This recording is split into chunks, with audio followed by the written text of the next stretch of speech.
Bueno, es otro acto de discriminación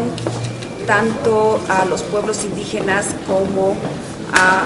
una reivindicación legítima de los derechos de los pueblos indígenas. Por tanto, es un acto violatorio a los derechos, a una visión violenta y cobarde a la intervención de la octava marcha. La investigación no ha avanzado, la investigación está paralizada, la investigación lo que ha buscado es seguir penalizando particularmente a las mujeres con ese supuesto intento de secuestro e intento de asesinato del canciller, que por supuesto que el pueblo boliviano no les cree, por supuesto que el pueblo boliviano sabe que hay una obstrucción a la investigación y al esclarecimiento de los responsables. Hoy hemos conocido el nombramiento del nuevo comandante de la policía, que ha participado, y todos hemos visto que ha participado en los hechos, en la intervención, en la violencia desatada, en la intervención de la octava marcha. Esto nos da cuenta de la desinstitucionalización de la policía boliviana, de la politización, de la manipulación y del desconocimiento de la constitución política del Estado y de las normas de la policía boliviana para garantizar su institucionalización, el fortalecimiento de su institucionalidad y sobre todo el hecho de que todo proceso de revalorización de nuestra policía boliviana debe pasar por un fortalecimiento y respeto a sus normas y procedimientos para la elección de sus máximas autoridades. Todo este tiempo que desde el gobierno, desde el presidente, desde diferentes acciones, particularmente las mujeres bolivianas, hemos sido objeto de discriminación sistemática,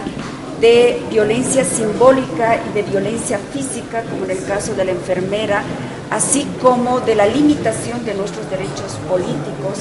Es otro acto que lamentablemente es justificado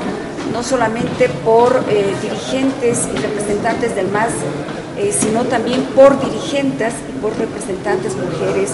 del movimiento al socialismo y del gobierno. Entonces,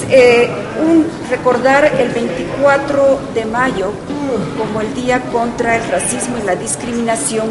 requiere una mirada mucho más amplia, requiere un compromiso mucho más profundo sobre lo que significa la lucha contra la discriminación y los actos de racismo que se producen cotidianamente en nuestra sociedad. Lo grave es que estos sigan siendo producidos desde esferas del gobierno, quienes enarbolan, quienes tienen la obligación de hacer cumplir la Constitución en cuanto a la sanción, la investigación y la prevención de actos contra el racismo que ha afectado y afecta nuestra sociedad. El presidente debe respetar la Constitución, debe respetar las normas y la institucionalidad de la policía boliviana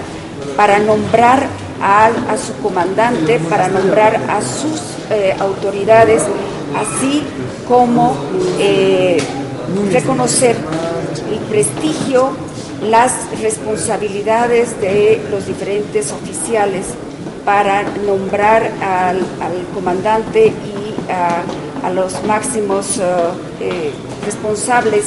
de las reparticiones de la policía boliviana. Es fundamental que los cambios, la transformación y la revalorización de la policía boliviana parta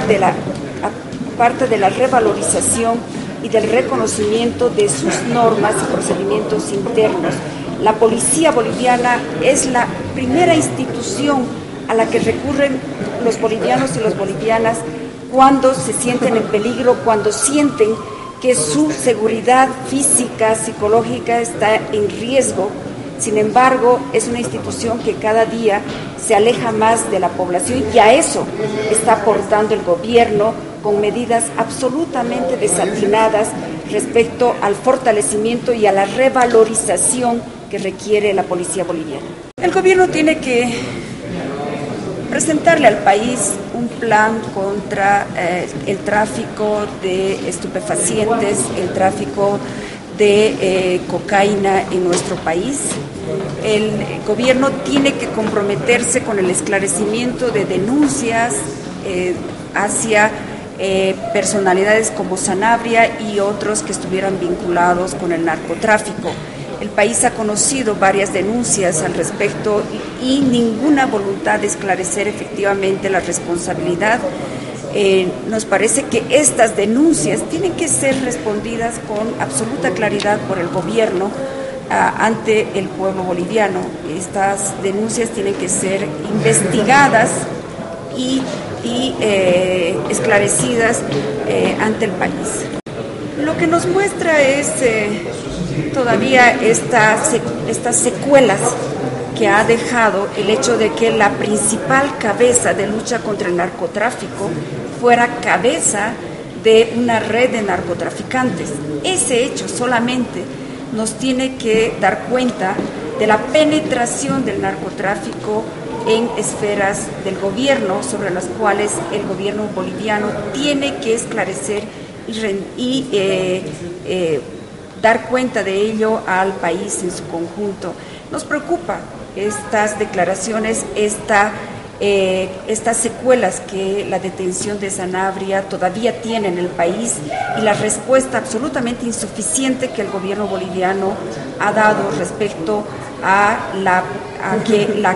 la máxima autoridad, el máximo responsable de la lucha contra el narcotráfico, de la investigación, persecución y detección de redes, carteles y de producción del narcotráfico estuviera detenido y esté detenido en los Estados Unidos y tenga una sanción y una condena de 14 años. Yo creo que el gobierno tiene que pedir a través de los mecanismos de relaciones internacionales y mecanismos para el esclarecimiento de tráfico de estupefacientes y esclarecer qué quiere decir, cuáles son los nombres, qué tiene que aclarar el exministro Sacha Llorenti y qué nombres son los que tiene que conocer el país como quienes estuvieran vinculados al narcotráfico. De otra manera, cerrar este proceso verdaderamente con una investigación seria y con lo que el país está esperando hace tiempo, una política integral de lucha contra el narcotráfico y contra la producción y el cultivo excedentario de la hoja de coca. Todo ese proceso es el que debería el gobierno, a través de las instancias responsables, dar cuenta al país. De otra manera, tanto el país y los bolivianos y bolivianas vamos a seguir con este estigma que no nos hace ningún bien y que, por el contrario, nos muestra como un país que está haciendo muy poco en relación a la lucha contra el narcotráfico. Esto es grave. El gobierno, a través de los mecanismos de relaciones internacionales, debe esclarecer esta denuncia y establecer la veracidad o lo infundados que estas denuncias están siendo generadas desde una persona que ha sido condenada a 14 años de reclusión en cárceles de los Estados Unidos. Bueno, tenemos que lamentar el hecho de que el comandante de la policía, el señor Maldonado, hubiera pertenecido a la DIN. Esto ya nos da cuenta de hacia dónde ha ido orientado su formación profesional y su trabajo en la Policía Nacional, antes hoy Policía Boliviana. Pero además todos hemos conocido su presencia en la intervención violenta y cobarde de los hechos de Chaparina. Además de ello, este nombramiento claramente desconoce las normativas internas de la policía boliviana, así como de la Constitución. Cualquier fortalecimiento, todo el fortalecimiento de la policía tiene que partir precisamente del reconocimiento de su institucionalidad y de una propuesta alternativa, una policía más próxima a su comunidad y con mayores mecanismos y capacidades para proteger a la sociedad boliviana. Lo que nos ha mostrado el gobierno y el presidente al nombrar al coronel Maldonado nos está mostrando la desinstitucionalización, la politización, la manipulación de la policía boliviana. Eso es lo que estamos conociendo, el descontento, el rechazo, no solamente de la policía boliviana, sino el rechazo también de ciudadanos y ciudadanas respecto a una persona que, habiendo conducido una intervención violenta contra mujeres y niños, hoy pretenda estar a la cabeza de una institución que es la primera institución que los ciudadanos y las ciudadanas tenemos en mente cuando sentimos que nuestra